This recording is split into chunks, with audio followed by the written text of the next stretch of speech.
sempre reclamei muito da comunicação ficar centrada no Sudeste, a comunicação do Brasil.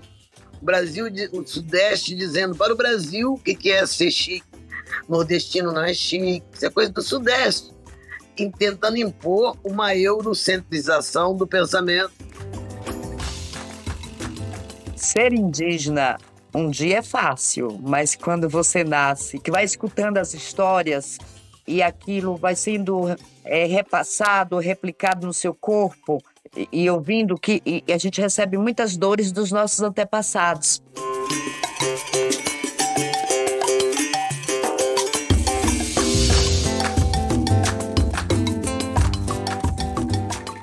Bom, nós vivemos num tempo em que palavras que significam muito passam por um processo de enfraquecimento, ou melhor, de fragilização da sua cooptação por diferentes segmentos do capital.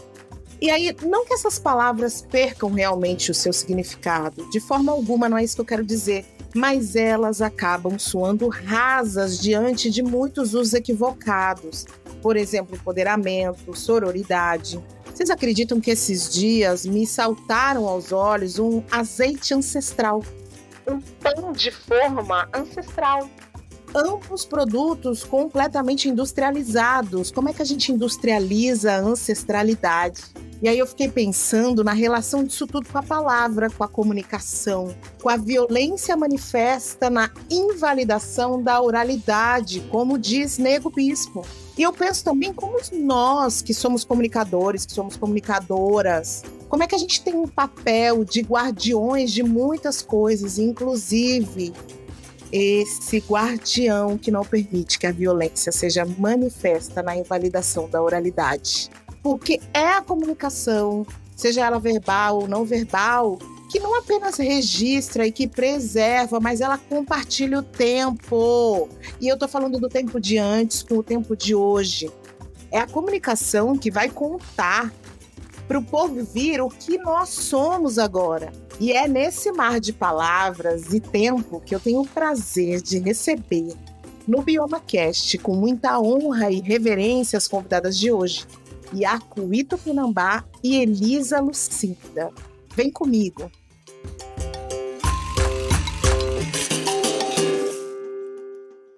E aí, pessoal, Cris Guterres na área. Tô eu aqui com meu farto cabelo black, hoje com um óculos laranja e amarelo de uma afroempreendedora que eu amo, Lunettes Bailari. Sigam essa mulher. Sou uma mulher preta, retinta, tenho 42 anos, sou mãe do Rafael de 19, que de vez em quando me dá muito amor, de vez em quando me dá dor de cabeça, mas tudo faz parte dos desafios da maternidade. Hoje eu tô aqui vestindo uma camiseta preta, que tá escrito aqui, lute como uma jornalista, porque eu sou essa jornalista orgulhosa, comunicadora orgulhosa. E eu agora quero convidar vocês para entrar nesse papo com duas mulheres fantásticas. Uma é anciã da comunidade dos Tupinambá de Olivença, em Ilhéus, na Bahia. Essa mulher, ela é cyberativista, ela é ativista do movimento indígena, ela é educadora, ela é escritora, comunicadora, idealizadora do Útero Levanta Zabelê, tá? Ela é a mulher que chama de a primeira escola de filosofia indígena, ela é Yacuí Tupinambá. Cadê você, Yacuí? Vem, me fala, se apresenta, faz sua descrição pra gente. Olá, pessoal! É um prazer enorme estar com vocês e com essas mulheres potentes, com a Cris, com a Elisa, e poder levar essa voz, né, que é uma voz que a gente não está sozinho, é muita força, muita energia que nos acompanha. Eu sou a Yacuí Tupinambá, como a Cris falou, sou uma mulher indígena, que a colonização nos rotulou como mestiça, mas não fala por que nós somos mestiços, né? Que é o processo de violência, que vem o que é chamado de branqueamento, mas eu acredito e sei disso que eu trago nesse corpo que se identifica como Yacuí Tupinambá, a ancestralidade do povo daqui, o indígena daqui, o povo de África e provavelmente o povo que vieram da Europa. Então, os elementos que contribuíram para formar o meu caráter e minha personalidade foi passado pela minha avó indígena, que nasceu, né, aqui nesse território também. E tenho os cabelos curtos, estou vestindo uma blusa bege, chamada de macacão verde, usando um óculos que tem um marrom, tem umas misturas também. E estou aqui para a gente levar essa energia, essa força aí partilhada com essas mulheres. Assim me dá um prazer, uma alegria de estar com elas. Nossa segunda convidada. Hoje o dia. Esse programa está muito ilustre. Nossa segunda convidada do BiomaCast de hoje, ela é multiartista, atriz, poeta, cantora. Cinema, TV, teatro, tem trabalho em todos esses ambientes da comunicação. E ela está nas prateleiras das livrarias Brasil afora. Ela é jornalista, assim como eu. Ela é uma mulher versátil. Ela está sempre atenta às questões sociais. Ela também é fã do MC Pose do Roda, assim como eu. E ela também está atenta às questões raciais e às questões de gênero. Senhoras, senhores, todo mundo, Elisa Lucinda. Cadê você, Elisa? Bom dia, querida Cris. É tão bom ir no programa com uma jornalista tão potente, carismática, sabe? Está no lugar certo. Lindo, é lindo de ver. É um prazer. E uma negra, sabe? E trabalhei muito. Eu e que os que vieram antes de mim trabalhamos muito para que existisse você, a sua história. Me emociona poder dar tempo de ver a colheita, sabe? Eu vou me dizer, então, sou uma mulher negra naquele tom de uma coisa meio misturada assim com castanho, né? Um marrom caramelado, assim, uma coisa de meio assim, porque tem indígena também, tem branco também, mas o meu cabelo é crespo, eu me identifico como uma mulher negra. Tenho os olhos verdes, estou de vestido laranja, gosto muito de vestir laranja hoje, e verde, né? Até trouxe aqui um leque maravilhoso da Haiti, ó, lindo. Ele é amarelo e verde, tem laranja e verde, e se abre assim de uma maneira meio lúdica. O que mais? Estou usando alguns adereços, pulseiras, eu estou com um brinco de búzios do Ateliê Bonifácio, que eu adoro, os óculos são da Gypsy, que eu adoro também, amarelos, e uma sombra nos olhos. Até uma vez me perguntaram, mas você, uma sombra colorida nesse programa da manhã? Aí eu disse, não tem a ver com amanhã, tem a ver com identidade. Quem está aqui é meu povo indígena que se pinta todo, meu povo negro que se adorna todo. Respeita a minha história.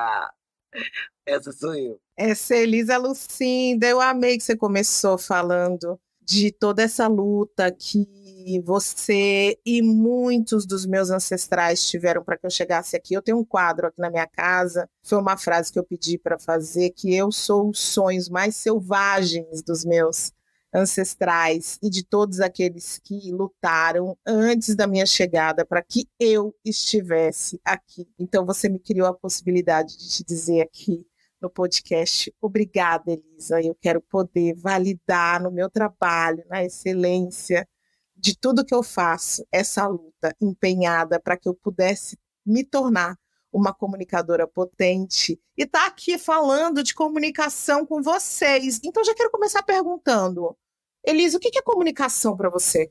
Eu acho que é um pacto de linguagem. Tem que acontecer na comunicação um pacto de linguagem. A criança é muito boa nisso, sabe? Você faz uma careta, ela também faz outra careta. Ela já entende. Bom, virou uma. Nossa, já estamos falando. O adulto é capaz de falar assim, hein? Careta é essa? Nem conheço. Aí não faz o pacto. Mas fazemos o pacto quando a gente está paquerando. Um olha, o outro olha. Para mim, comunicação é um pacto de linguagem. Toda vez que eu falo isso, eu fico achando assim, vão perguntar, meu Deus, que maconha que ela fumou. Será que é melhor continuar com esse fornecedor ou deve mudar? O que, que eu não sei se as pessoas estão entendendo exatamente o que eu falo quando eu falo isso. Mas, por exemplo, se eu entrar num teatro e aquela peça não conseguir criar um pacto de linguagem comigo, eu vou dormir, eu vou achar chato, eu vou embora do teatro, assim que eu puder. Assim que me derem uma oportunidade, uma luz bem apagada, é para isso acontecer, não deve haver superioridade entre as partes, no sentido de que, assim, ó que plateia burra, ou a plateia dizer, ih, esse cara é chato, esse cara que eu vim assistir é chato a dessa. Tipo assim, sem essa configuração de ali tem algo para mim ou eu tenho algo para ali, não acontece nada. É uma relação. Então, a comunicação é uma relação. Eu sempre reclamei muito. Comunicação fica centrada no Sudeste, a comunicação do Brasil. O Sudeste dizendo para o Brasil o que é ser chique. Nordestino não é chique, isso é coisa do Sudeste, tentando impor uma eurocentrização do pensamento. Né? Então fica sempre o pensamento da branquitude dominante, hétero, capitalista, digamos assim, esse combo, ditando a comunicação para toda uma diversidade. E a gente não ouve cada uma dessas diversidades. Para mim, esse é o bom tempo de agora. A gente está num podcast como o Bioma. Quantas pessoas podem ter um podcast hoje, sabe? Eu estou aqui diante de uma estudiosa, uma indígena, com muitos poderes na nossa comunicação. Então, que eu posso escutar lá digamos, da sua aldeia, né, do seu território. Então, eu digo isso assim, para mim é isso. Comunicação, no fundo, é um ato de amor. Por isso que quando o casamento acaba, quando as amizades acabam, é a comunicação a primeira. Eu não falei isso, você falou isso, eu não falei. Acabou tudo. Acabou tudo, Elisa, depois dessa resposta. E a Cuí, quero também descobrir o que é comunicação para você. Cris, e ouvindo a Elisa aí, também faz voltar no tempo. Comunicação a gente aprende desde o momento que nascem os nossos mais velhos e começam a passar, sinalizar como que deve ser essa comunicação. E a gente aprende a comunicação primeiro com o silêncio, porque comunicação não está só na fala, você tem que usar todos os seus sentidos. Tem um passo interessante que quando você aprende o que é o silêncio, você aprende a se escutar, a se enxergar, e você também é ensinado a usar todos os seus sentidos. É tanto que eu vejo uma palavra que está sendo muito utilizada, cosmovisão indígena, e eu venho dizendo, olha, cuidado com as arapucas, porque não é bem assim. O modo que vivemos ou que aprendemos com os nossos mais velhos aponta o quê? Nós somos cosmoperceptivos, então nos comunicamos não somente com a fala, usamos todos os sentidos, os gestos, né? Gestual, você se coloca, é visceral. E quando nos comunicamos dessa forma, conseguimos, inclusive, evitar o que é chamado de hipocrisia, porque eu estou vendo que as pessoas estão usando muito a fala, mas quando vamos observar profundamente, é só fala. Quer dizer, e não age de acordo com o que está falando. E é tudo assim muito muito espetaculoso, como um espetáculo que a Lucinda sabe muito bem o que é isso. E no espetáculo as luzes se apagam e o nosso corpo ele não pode incorrer nisso aí. Esse espetáculo, quando você vai colocar sua mensagem para o mundo, ele é importante, mas ele tem uns elementos ali que diz assim, olha, agora é o momento, reflitam aí. E no caso da comunicação, você tem que comunicar com o que está em sua volta. O seu corpo acompanha. Então, não é só a fala, é a escuta, é o sentir, né? Tudo isso é utilizado para que essa comunicação, de fato, ela seja efetiva. É nesse sentido. Então, comunicação é a nossa vida, é o nosso afeto, é o nosso acolhimento, a nossa generosidade, a nossa amorosidade e também os nossos incômodos, né, que a gente consegue colocar para fora, é a nossa cura. Então, é muito mais do que da forma como a gente está vendo sendo colocada e sendo que não deixa de ser uma deturpação ou uma inversão de valores É algo nesse sentido. Ô, Iacuí, eu queria voltar nessa sua fala, queria que você falasse um pouco mais dessa ideia da cosmovisão indígena, porque esse é um termo que não é trazido pela comunidade indígena, uma visão do homem branco de fora, né? E que está trazendo isso. E aí você trouxe com um alerta imenso sobre o termo. Eu queria te ouvir mais.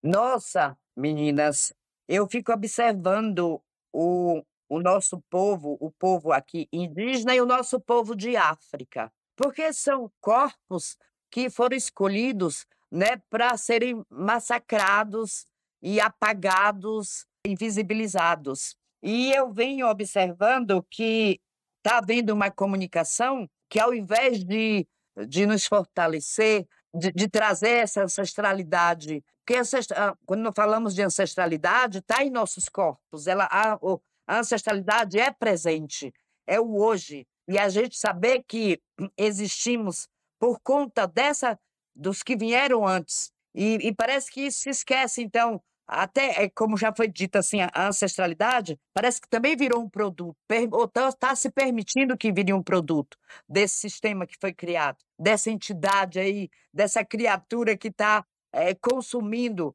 destruindo o seu criador. E nós estamos indo nessa. Então, quando eu digo para os indígenas e até mesmo para os nossos parentes que vieram de África, cuidado com isso, isso é uma armadilha. Isso é coisa do europeu, é coisa dessa cultura dominante. Isso é um elemento que é utilizado, uma estratégia que é utilizada para dominação. E a gente continuar perdido ou continuar individualizado. E tem que ter essa preocupação, porque nós somos ensinados a interagir. Então, Desculpa, eu Elisa, queria perguntar uma coisa. A diferença de cosmovisão para cosmoperceptivo. isso. É o cosmoperceptivo, como eu aprendi, como me foi passado pela minha avó, que nasceu em 1896, quando ela saía comigo na mata e dizia assim, é um exemplo, um dos exemplos, mas vou trazer esse exemplo para uma compreensão maior.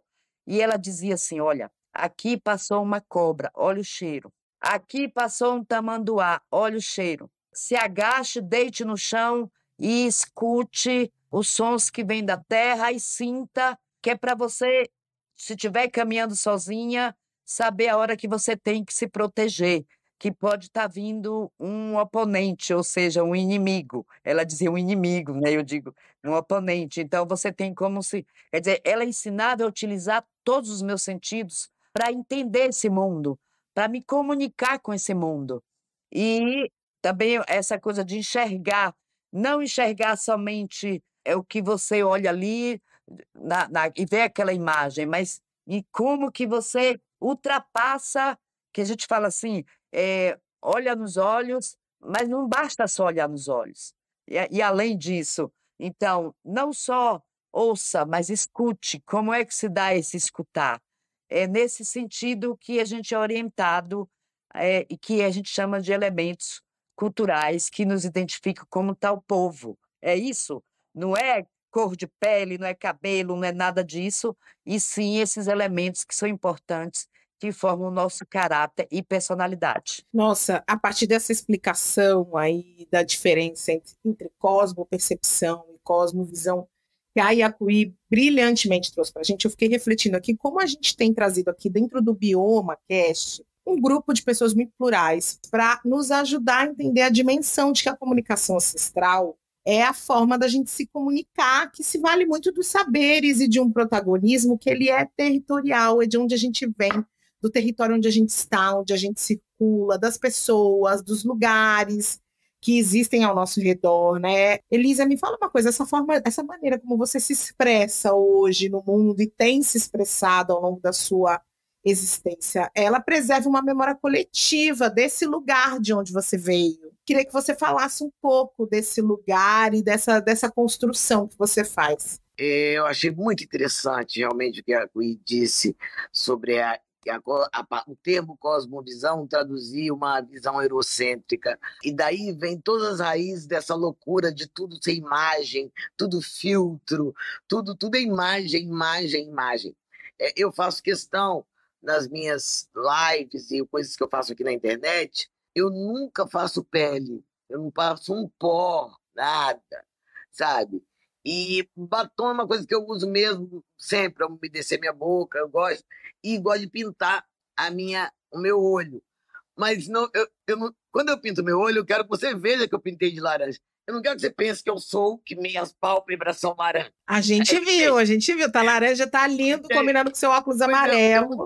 Eu não quero ser outra, me entende? Não vou botar uma pele que não é a minha. Por quê? E a minha pele tá boa. Deixa ela aqui, respira, ó.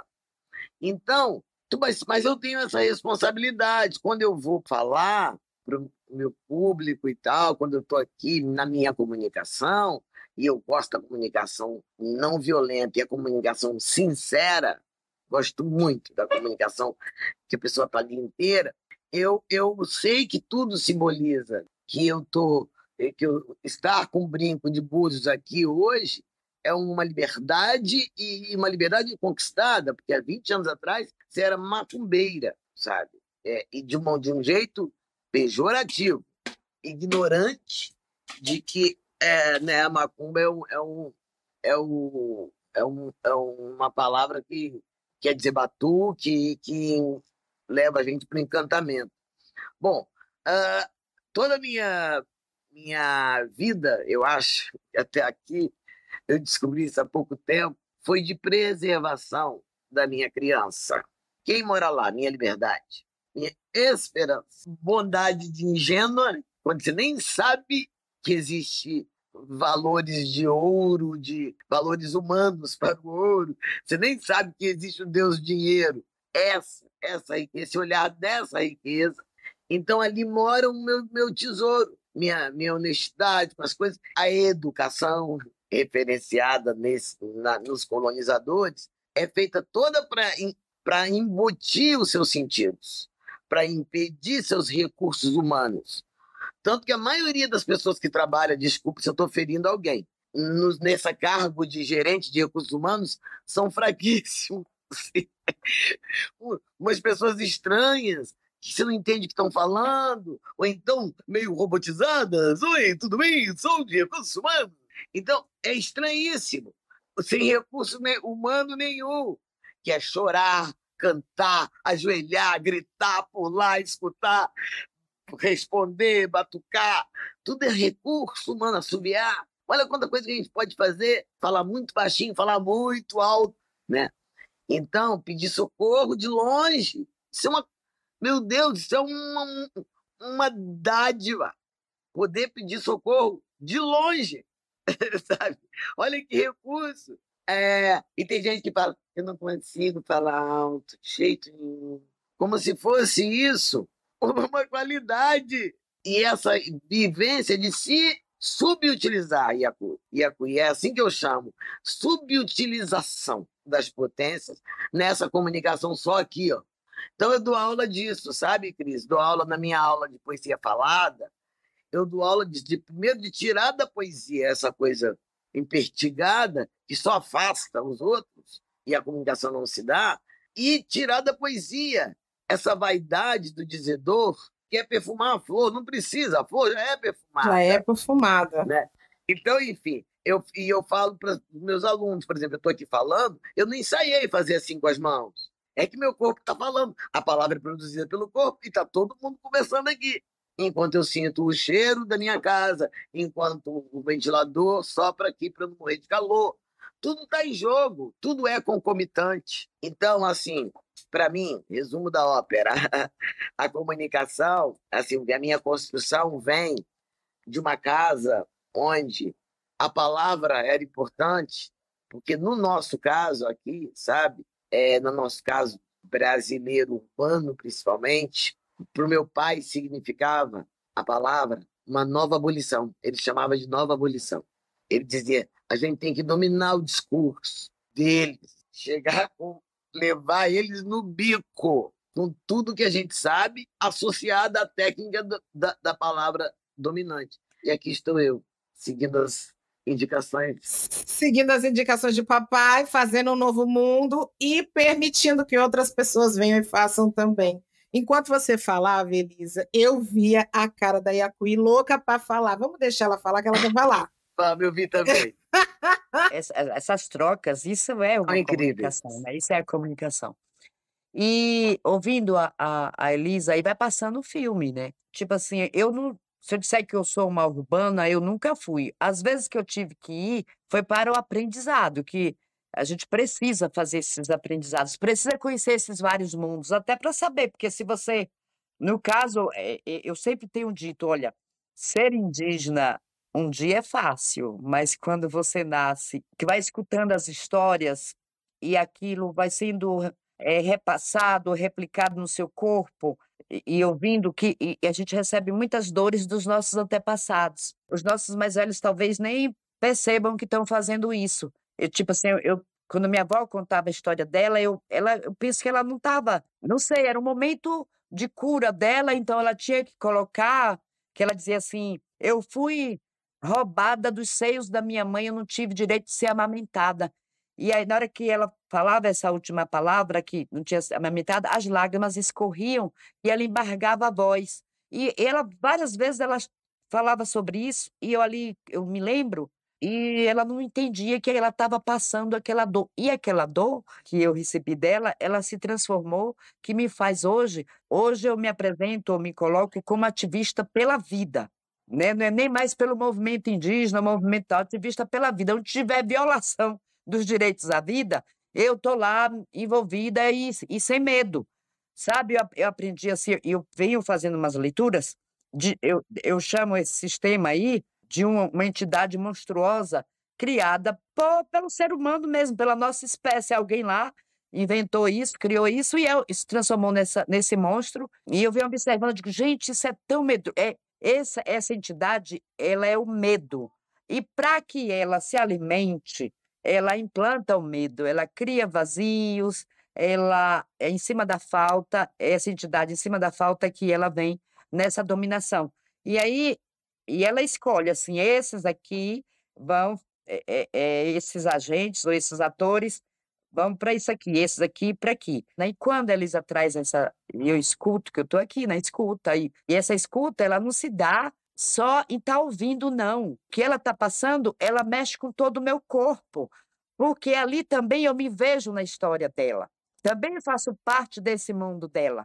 Né? Eu não conheço pessoalmente, mas eu já consigo ir para esse lugar. E como que eu aprendi isso? Isso foi exercitado desde da minha infância, que eu consigo lembrar, por alguém que veio antes e também vem trazendo essa memória, né? Como é passado, como você deve se relacionar com esse todo aqui. E quando se tem umas histórias que está relacionada a essa dominação, e a gente está nessa, quer dizer, eles querem nos colocar. E assim que vem na comunicação que eles fazem, para a gente se sentir dominados, mas não podemos aceitar isso, não podemos aceitar a vitimização, não podemos aceitar nada disso. A gente tem que se levantar mesmo e tem que se comunicar. Eu gostei quando a Elisa falou assim, da voz alta. Eu não estou preocupada, ainda bem que eu já estou com 63 anos, eu falo assim, eu não tenho que ter filtro. Aí eu vou ficar preocupada para ser educadinha? Não. Uma coisa que eu venho chamando a atenção, gente, cuidado também com uma outra armadilha. Isso é o que eu vivi, o que eu aprendi. Quando o indígena, e eu acho que também quando o povo indígena de África fala de cultura, é cultura que nos identifica. É a cultura que os elementos culturais que a gente adquire dos nossos mais velhos é que nos faz sermos quem somos. Aí eles começam a inverter, tudo eles invertem. Tanto invertem como querem inventar a roda, já que a roda já está inventada há muito tempo. Mas eles sempre ficam nessa. E aí invertem e falam assim, educação e cultura. Uma vez eu questionei um ministro de cultura, eu falei, não entendo como que a educação vem primeiro do que a cultura. Aí os elementos culturais, a forma a língua que você fala, como você se alimenta, como você aprende a respeitar, e você entende desse mundo que você faz parte desse todo, como você interage com ele, e são os elementos culturais. A educação é um viés da cultura que ela pega a habilidade de cada um indivíduo nesse grande coletivo, pega essas habilidades e aprimora ela para que a gente se coloque, mas não é educação, e principalmente na educação do jeito que está, essa educação é para dominação, é para deixar na bolha, é para servir um senhor, né? Não respeita esse corpo que se comunica de várias Mas formas. é isso, Yacuí, para essas pessoas a educação tem que vir primeiro, porque eles estão numa tentativa de controle dos nossos corpos, das nossas mentes, né? Então, eles tentam construir essa ideia do que vem primeiro. E aí, quando eu converso com você, converso com a Elisa, eu tenho mais certeza de que nós estamos fazendo um trabalho correto aqui, por exemplo, no BiomaCast, porque a gente entende que esses elementos que a gente culturais que a gente adquiriu dos nossos mais velhos nos definem a nossa história e dizem para onde nós estamos indo. Para nós aqui em conjunto, comunicação é sentir e isso é um ponto. Está dado. Para nós, comunicação é sentir. E aí, quando a Yacuí traz, Elisa, essa questão dos elementos culturais que a gente foi adquirindo aí dos nossos mais velhos, eu fiquei pensando em como isso veio para a gente através da oralidade. Então, eu te pergunto, Elisa, oralidade é uma tecnologia? Porque a palavra tecnologia não quer dizer modernidade, ou digitalidade, ou virtualidade. Tecnologia é um modo de fazer um pão. A tecnologia, inclusive tecnologia do afeto, sabe, do cuidado, é uma tecnologia, sabe? O cuidado, quando você tem a tecnologia do cuidado, uma professora, por exemplo, ela desenvolve intuitivamente a tecnologia do cuidado, porque ela não é preparada para isso.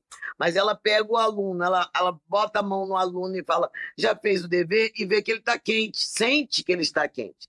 Ele pode estar com febre.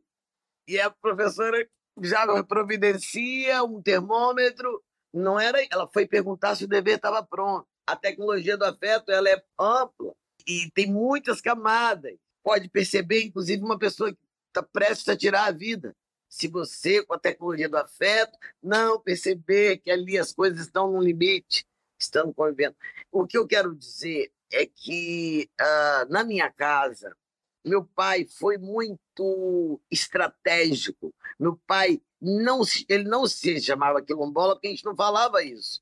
Mas ele era um ativista, ele era um antirracista, um cara inteligente e que sacou que a educação era uma ponte para atravessar o abismo nosso. E aí ele falou, ele filho de operários, os filhos iriam estudar, era fazer universidade, todos os filhos são formados na Universidade Federal, inclusive eu. Então, ele fez como uma estratégia. Ele falava, aí vocês podem, com o que eu tenho para oferecer para vocês, vocês podem perder sua bagagem em qualquer lugar do mundo, que não perderam nada, está tudo aqui, ó. As línguas, as maneiras de se comunicar, de se virar, a força de trabalho. Então, era muito, muito interessante o jeito que ele via isso. Mas era uma casa onde a palavra tinha muito poder. E eu compreendi na minha infância que havia um reino das palavras por causa dele. Ele e minha mãe adoravam, minha mãe gostava de cantar, e eu gostava muito das letras, das coisas que minha mãe cantava, eles também gostavam de música que contava história.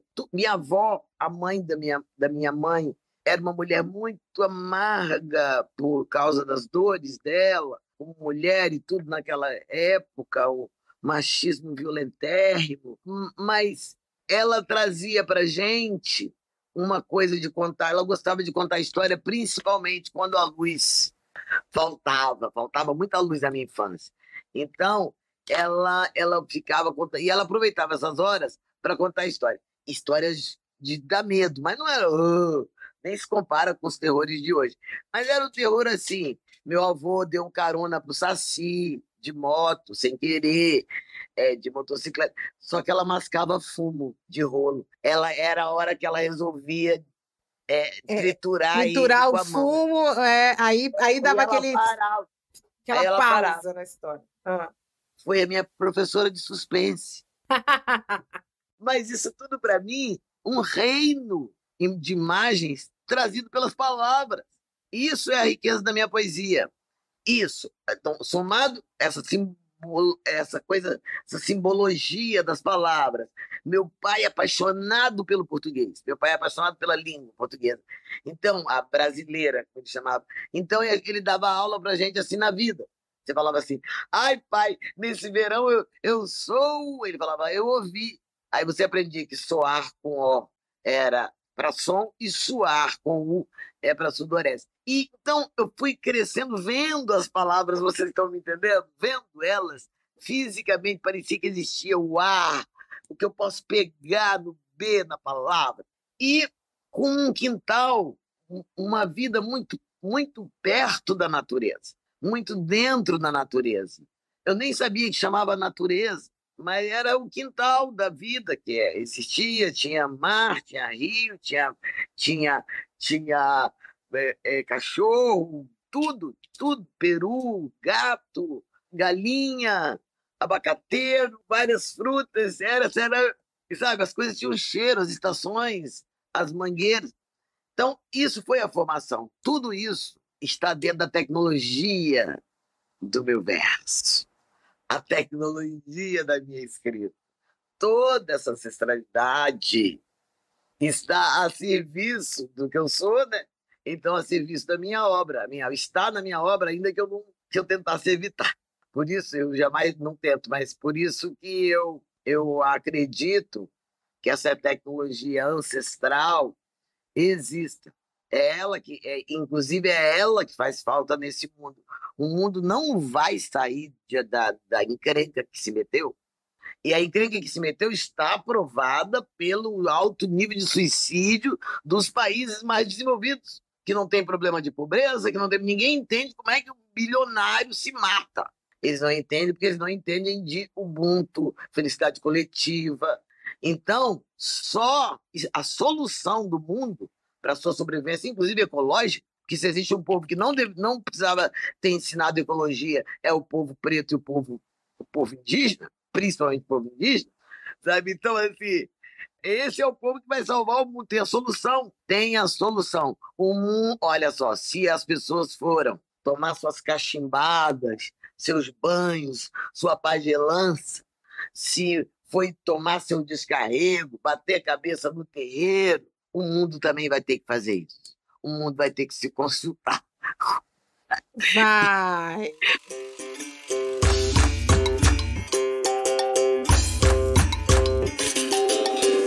O Bioma Comunicação Ancestral é um chamado a agir.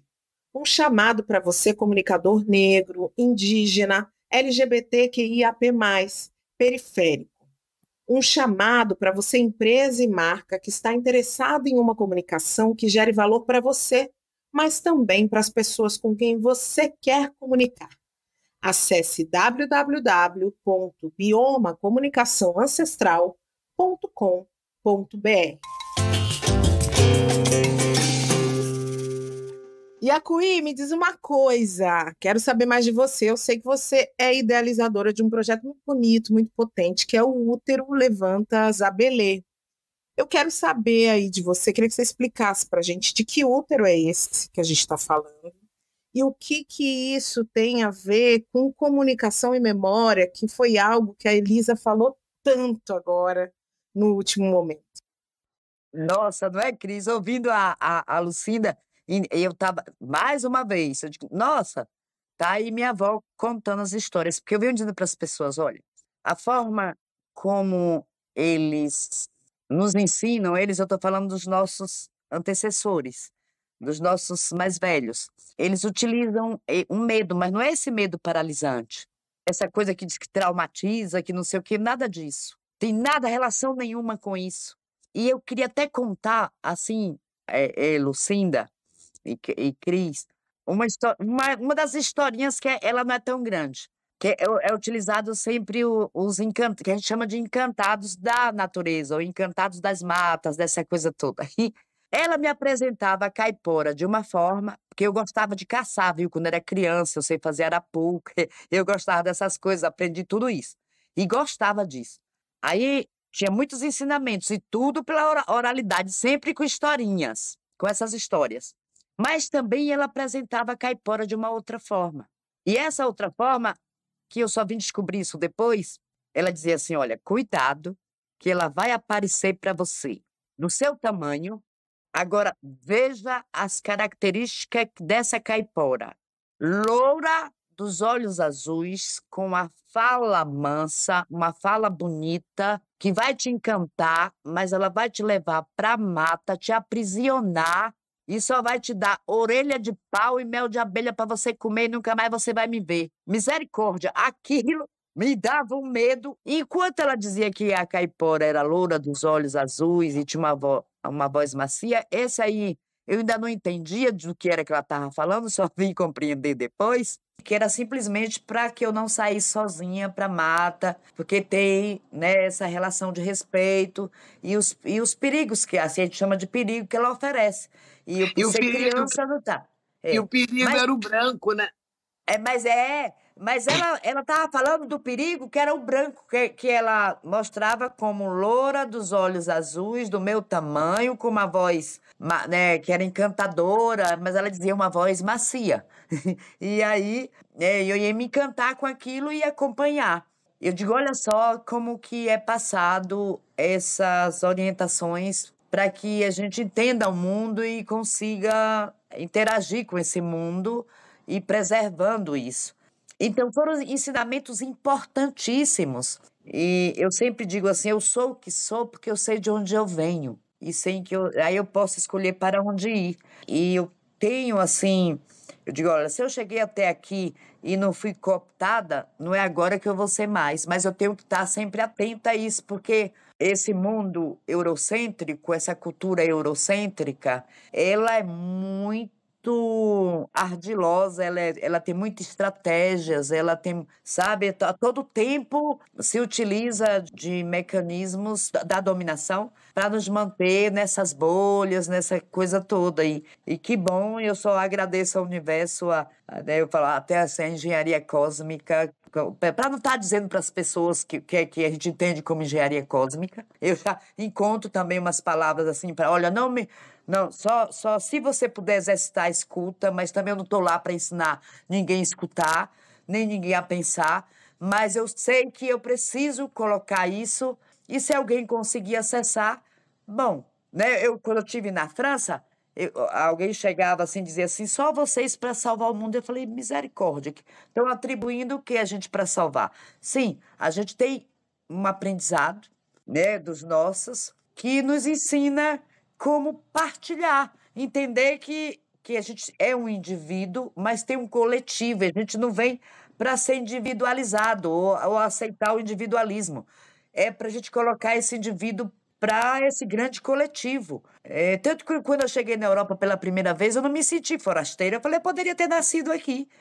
Afinal de contas, o útero, esse grande útero é a Mãe Terra, é desse útero que eu estou falando. Então, todo esse aprendizado, desde a minha infância, que eu consigo, né, ter essa memória, que eu não sei como é que ela é chamada, mas mais presente, mas a gente tem uma memória ancestral que a gente traz, a gente consegue acessar, né, e escutando essas vozes e sentindo como que esse movimento se dá e ver que era necessário trazer isso, juntar saberes e trazer isso para o mundo, é que a gente vem com reunindo saberes, né? Pessoas com saberes diferentes. Aí, quando eu vou conversar com as pessoas, assim, com um pensamento mais limitado, eu sinto muito se isso vai incomodar as pessoas, mas com pensamento limitado, e eu entendo até que essas limitações, elas fazem parte de um projeto.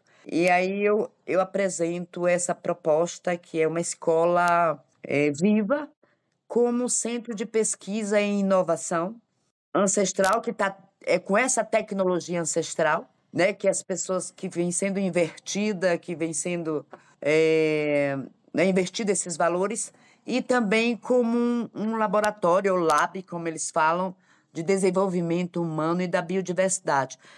Laboratório o quê? Do desenvolvimento humano. Não, eulábico. O lab é um laboratório de desenvolvimento humano e da biodiversidade, que, na verdade, é assim, é um convite para nos escutar, se alguém desejar fazer isso, que ninguém, não tem que ser por imposição, e partilhar esses saberes, né? Entender isso, para ver se o que é que a gente juntos podemos, se ainda houver tempo, que a espécie humana, já que a gente, como espécie humana, já promovemos a extinção de várias outras que são importantes tanto quanto a nossa, se ainda há uma possibilidade da essa espécie humana se manter mais aqui. Porque os saberes ancestrais nos ensinam o seguinte: a Terra é a nossa grande mãe. E como mãe, ela gera, cria e pune. Né? É nesse sentido. Não é essa violência que a gente vê, né, que esse pensamento, esse modo de vida eurocêntrico fazem. E outra, essa escola, a primeira dela será construída lá no território Tupinambá de Olivença, no sul da Bahia, mas não é uma coisa que a gente possa dizer assim, isso, usar o meu. Então, o eu e o meu, é o nosso. Eu falo assim, não é minha e não é sua, mas é nossa. E, ao mesmo tempo, ela nem é minha, nem é sua, é do universo. E aí o povo pira o cabeção, porque está muito limitado e só sabe dizer início, meio e fim. Eu digo, isso não é um projeto, é uma proposta, porque é uma semente, tem que ser semeado.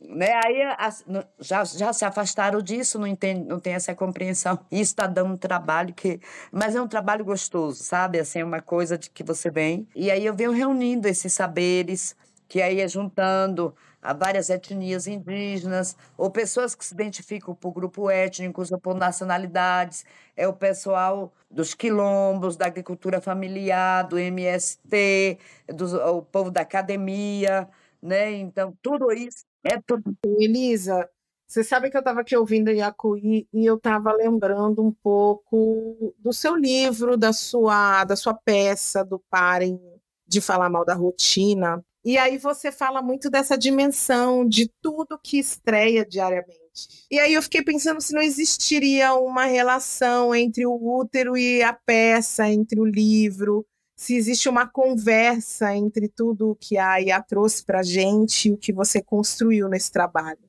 Eu acho que só tem, porque assim, a minha arte, modéstia à parte, que é nossa, ela é uma escola. É uma escola para mim, e como ela é uma escola para mim, que eu compartilho. A arte me traz epifanias, me traz claridades, abre clareiras, de um modo que eu compreendo coisas que eu não posso guardá-la, como diz a Adélia Prado, eu não posso guardá-la sem que me oprima a sensação de um roubo. Parece que eu estou roubando dos meus semelhantes esse direito a saber isso que eu descobri, que assim como eu cozinho as coisas, porque alguém descobriu o fogo, sabe? E partilhou esse saber. Então, isso me dá poder, isso me dá lugar na ciranda dos saberes, onde todo mundo pode entrar, porque todo mundo tem algum saber que o outro não tem. Então, onde é que nossos úteros se encontram? Porque há nutrição para a formação de um novo homem, né, de um novo ser, e, consequentemente, de um novo mundo, que é o homem que faz o mundo. Olha o que está acontecendo com a inteligência artificial. Por que é o nosso grande perigo? Porque quem produz a inteligência artificial é a velha classe dominante da branquitude, com seus vícios, sua maneira parcial de ver o mundo, sua maneira egoísta, primeiro meu, eu. E a inteligência artificial é feita por essas pessoas. Então, ela é homofóbica, ela é racista, ela é colonizadora, ela é igual. Ela é burra. A inteligência artificial é burra e perigosa. Né? Então é isso, assim, só para dizer que é por isso que é importante esse tipo de espaço, onde você ressignifica o mundo, a humanidade. Eu tento fazer com o meu trabalho, pelo menos conclamar aliados a essa transformação e essa imersão no autoconhecimento que nós precisamos.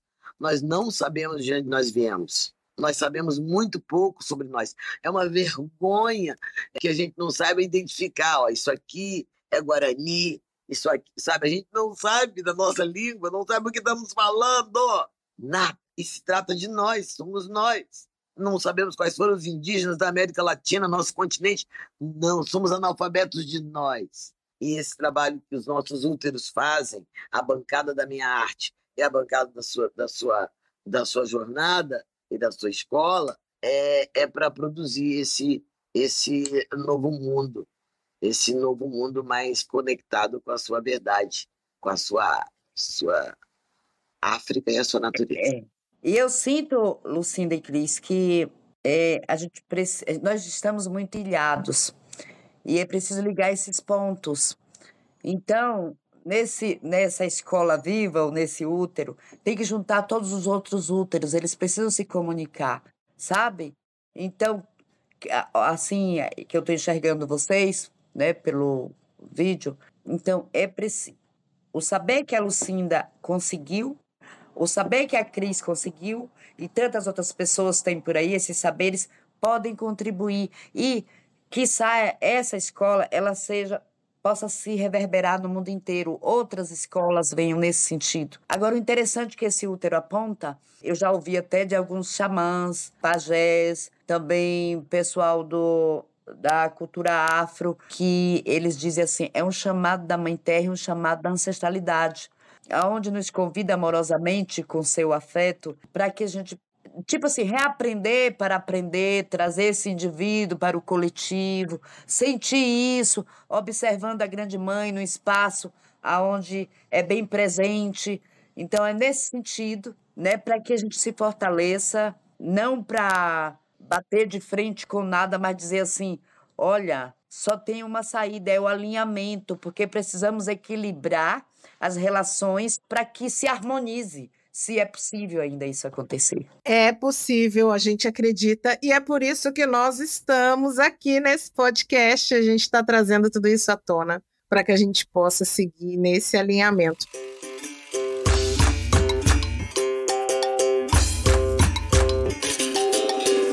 O Bioma Comunicação Ancestral é um chamado a agir. Um chamado para você, comunicador negro, indígena, LGBTQIAP+, periférico. Um chamado para você, empresa e marca, que está interessado em uma comunicação que gere valor para você, mas também para as pessoas com quem você quer comunicar. Acesse www.biomacomunicaçãoancestral.com.br. Meninas, é chegada a hora de quadros aqui no nosso podcast. Aqui no BiomaCast nós temos alguns quadros. Um deles é o Corpo no Mundo. Isso mesmo, Corpo no Mundo. Aqui a gente indica uma pessoa muito foda, representativa, que se relaciona com tudo que a gente está falando aqui. Então eu quero saber da Elisa e da Yacuí quem é esse comunicador ou essa comunicadora ou esse comunicadore que a gente precisa conhecer e por quê. Pode falar? Pode, deve. Eliana Alves Cruz. Amo. Eu acho que ela é uma intelectual do jeito que a gente gosta, do jeito que a gente quer e necessária.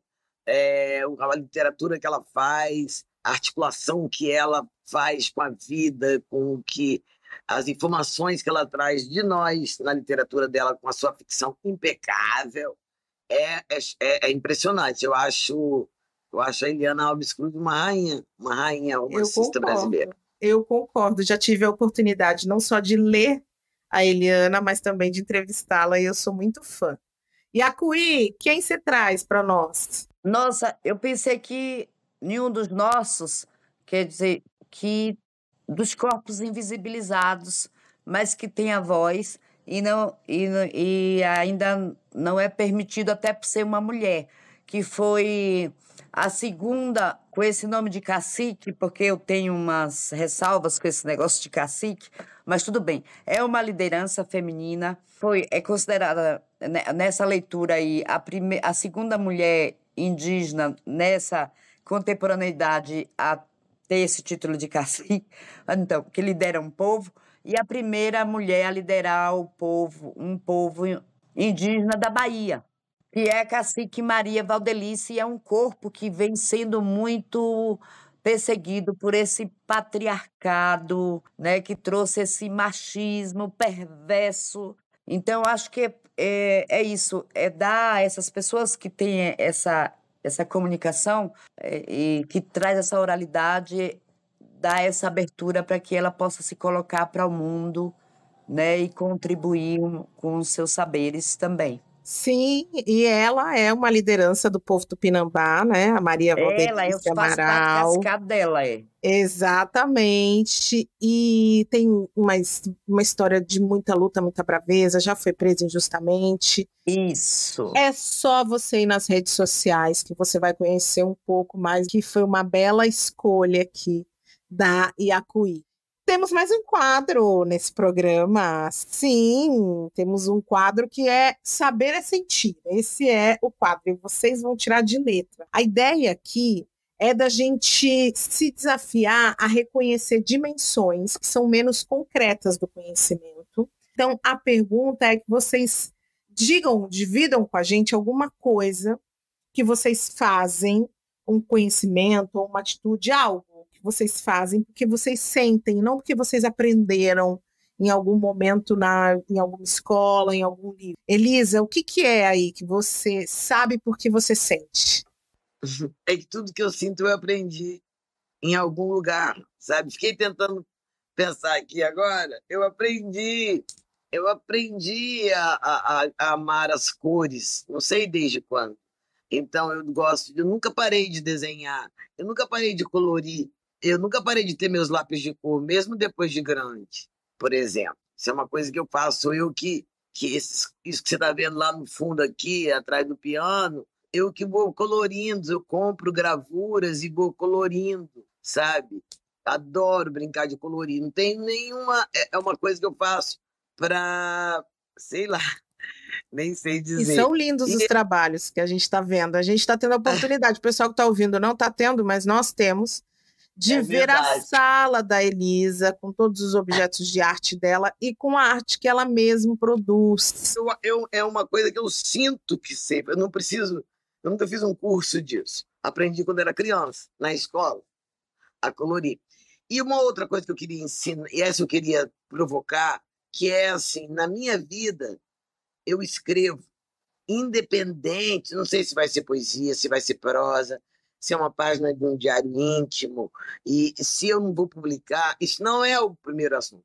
O assunto é que eu aprendi a escrever para eu entender as coisas. Então, eu discuti com você, às vezes eu penso numa carta para você, aí eu faço aquela carta, eu compreendo as coisas, sabe? Eu tiro as cartas daqui e transformo numa carta, sabe? E eu acho, e é tão bom depois que você olha, fica uma fotografia daquele sentimento, sabe?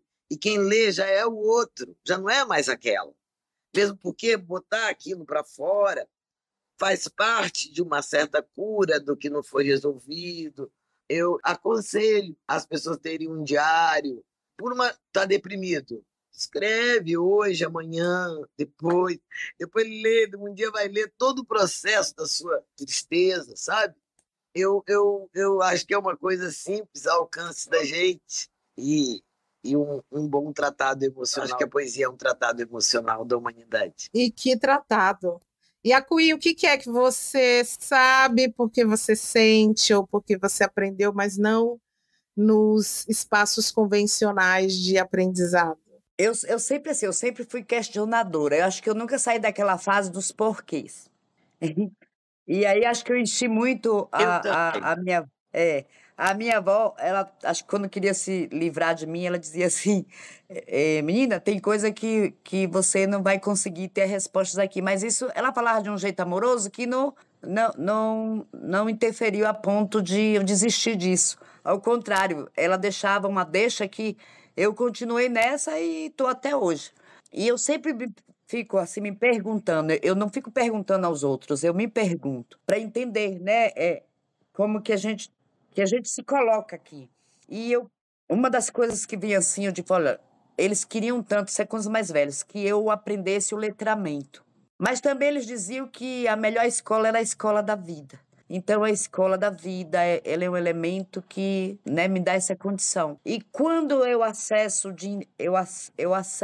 algo que é chamado aí de intuição, e que entendo essa linguagem da intuição, e eu comecei a escutar essa intuição, nossa, dá um outro sentido. E quando a gente escuta isso, a gente se torna mais provocativo, Nossa, sabe? A gente muito mais.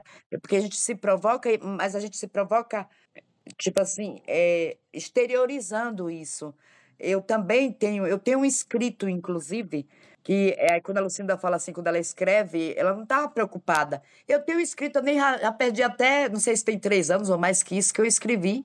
Inclusive, já foi feita uma revisão, que foi um processo de cura mesmo, que eu tive que curar umas violências que esse corpo aqui também sofreu, né? E eu escrevi, que inclusive tem um título, esse até agora está nesse título aí, que é Pegas a pulso no laço a dente de cachorro. Fomos estupradas, violentadas. Que ele traz também, assim, é uma autobiografia, como o pessoal faz essas leituras, traz uma linguagem, inclusive, poética, porque o nosso aprendizado também tem poesia, os nossos mais velhos passam isso, quando a gente leva para esse entendimento. E a gente consegue passar, inclusive, as dores através da poesia, e isso, né? E é uma cura isso. O que quer dizer seu nome, Iacuí? Porque os nomes são poéticos.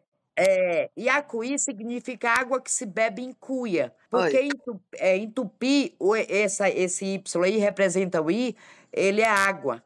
E o cuí é a cuia, água que se bebe em cuia. que lindo, Lindo meu Deus isso, do hein? Lindo, lindo, céu. lindo, lindo. Meninas, olha Mas, só, a gente já está indo para o final. hum, Deixei uma pergunta final aqui que a gente responde mais rapidamente. Que eu quero saber, Elisa, que memória você entende que a sua obra constrói? Eu não sei mesmo. Eu não sei assim. A memória que eu vou deixar é muito difícil, porque eu estou num ângulo que não me permite me ver de fora.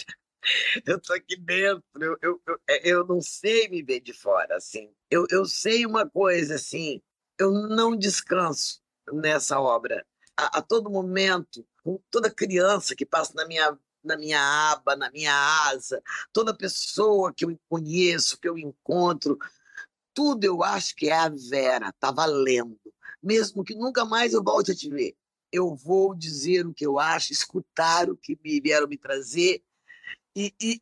Assim, eu tenho essa impressão de que tudo isso, toda a minha ocupação, minha presença no mundo, é essa construção dessa memória. Não só no meu trabalho, dentro da vida a minha atuação. É dentro da vida. Não conheço nada que seja fora da vida, né? Ainda, graças a Deus. Mas então, eu acredito que eu esteja deixando, mas a minha ideia, minha utopia, é que eu esteja deixando a memória de uma desbravadora, uma pessoa que não teve medo de ser o que é, de dizer o que disse. Eu estou noutra, minha banda é outra, meu tambor é outro. E eu nunca quis ir sozinha. Nunca vi a possibilidade de transformar isso sozinha. Eu sempre achei que a gente ia precisar de todo mundo. Então, eu acho que vai ficar a memória de uma convocação. Eu uso a pedagogia do constrangimento, eu sei que incomodo muitas vezes, mas há de ficar a memória da convocação. Iacuí, e você, que memória o seu trabalho vai deixar? Você consegue ter uma resposta? então, como eu compreendo o mundo, essa memória ela é viva. Ela está aqui agora presente. Para além disso, talvez eu nem vou ter essa resposta, mas sabe, tipo assim, quando eu entendi que é preciso provocar, não é porque eu estou provocando para. Não, eu disse assim: olha, isso aqui eu não enxergo dessa forma, não entendo desse jeito. Meu corpo se relaciona dessa forma com isso aqui. Por que eu tenho que aceitar isso aí? Então é nesse sentido. Aí, para além disso, eu penso que é, essa construção. É você saber que você contribuiu com sua pequena parte nesse grande latifúndio. Tá? É isso. É a parte que lhe cabe. Repete? O Bioma repete? O que você fala, o programa? Eu posso vir de novo um dia? Você pode. Você, Elisa Lucinda, você pode o que você quiser nessa vida, meu amor. Então é isso. Eu quero voltar aqui para falar disso. Olha, uma outra coisa. Eu queria falar uma coisa sobre memória da convocação. Eu tenho um verso do Mia Couto, que é um grande poeta moçambicano, e ele falou uma frase que eu quero que seja meu epitáfio. Eu descendo dos que virão. Eu descendo dos que virão. É isso aí. É isso aí, pessoal. Quero só agradecer. Prazer, querido. Elisa Lucinda e Acuí Tupinambá, muito obrigada. Um beijo imenso para vocês. Essa conversa foi muito valiosa. Você que nos ouve já sabe que quinzenalmente nós estamos aqui no Bioma Cast trazendo convidados, convidadas e convidados especiais como essas duas mulheres, desmistificando o que foi imposto para nós como saberes e mostrando para você que não só a comunicação, mas também o futuro é ancestral. Vejo vocês no próximo programa. Beijo! Você acabou de ouvir mais um episódio do Bioma Cast, uma realização Preta Hub e Ford Foundation, com produção de Juliana Gonçalves e Mel Mendes. A curadoria de conhecimento, a pesquisa e o roteiro é da Mari Lemos. A captação e edição é dos maravilhosos da Voz Ativa Produções e a trilha sonora é de Ike Castilho.